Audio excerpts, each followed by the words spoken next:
Ayun, mag-i-repag tayo ngayon ng front shock ng Mio Sporty. Ayan, tanggalin natin yung kanyang shock.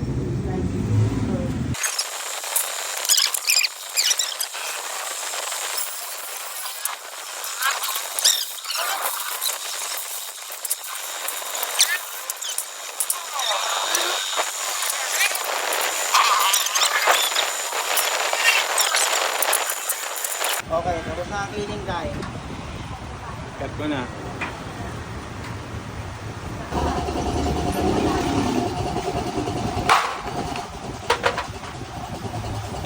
Ganun yung process. Lagyan mo na ng grasa. Lalagay yung may replacement na oil seal. Pukpok. Pukpok. Kalalay ng pukpok lang. Pag masyadong matagas yung pukpok, baka mabasag yung water tube. Pukpok lang.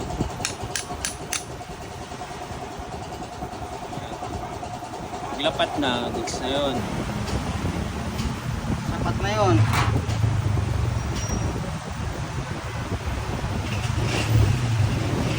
Kayo magpapagawa ng ng front shock sa walang ganito.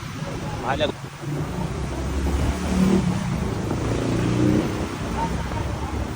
Meron ako napagpagawan eh. Ganun-ganun lang, tansya-tansya lang. Ayan, okay na yan. 60 na yan. Ano yun? Yan na, may ano pa yung kamay mo? May panumukat? Kailangan accurate. Panuhat. Oo.